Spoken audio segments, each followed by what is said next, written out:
네, 이 버스 파업을 둘러싼 협상 관련 소식들 황인표 기자와 조금 더 자세히 짚어보겠습니다.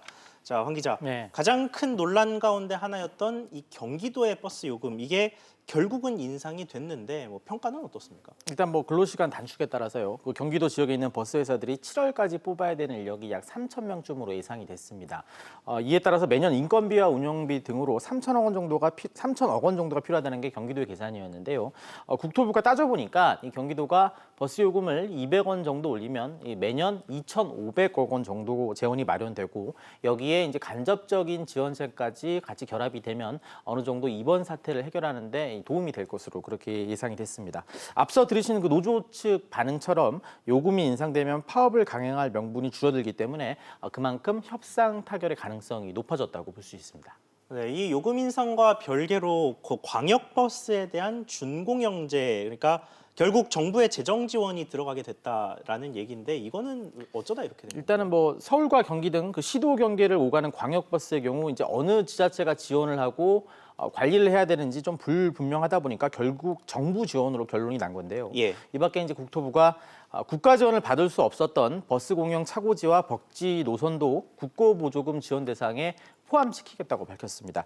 결국 이 버스 문제 해결을 위해서 재정이 투입되는 건데요. 얼마 전 그 택시 요금 인상에 이어서 이번에 문제 해결을 위해서 급격하게 이 버스 요금을 좀 올리는 건 부담이 크다 보니까 결국 불가피하게 이 정부 차원의 준공영제를 결정하게 된 것으로 해석이 됩니다.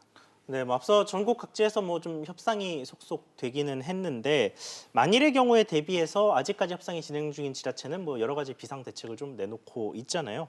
특히 서울 수도권 이런 곳은 아직 협상이 안 돼서 정말 최악의 상황이 일어날 가능성이 있기는 한 건데 네. 대응책 어떤 것들이 좀 마련이 됐습니까? 일단 서울시의 경우 노선버스를 대신해서 전세버스를 투입할 예정이고요. 내일 그 쉬어야 되는 개인 택시 13,000여 대도 운행을 할 수 있게 할 예정입니다. 마을버스 예비 차량도 추가 투입해서 첫차와 막차 시간 30분씩 연장할 예정이고요. 예. 지하철의 그 막차 시간 같은 경우도 1시간 더 연장될 예정입니다.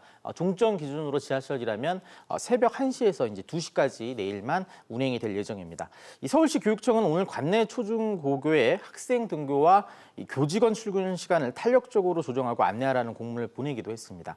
이 경기도는 포천과 양주 등 대체 교통수단이 마땅치 않은 지역을 중심으로 전세버스 100여 대를 투입한다는 계획이고요. 부산도 전세버스 270여 대를 투입하고 일부 노선 같은 경우 단축 운행을 할 예정입니다. 또 이 부산 지하철의 운행 횟수도 평소보다 20% 늘리기로 했습니다.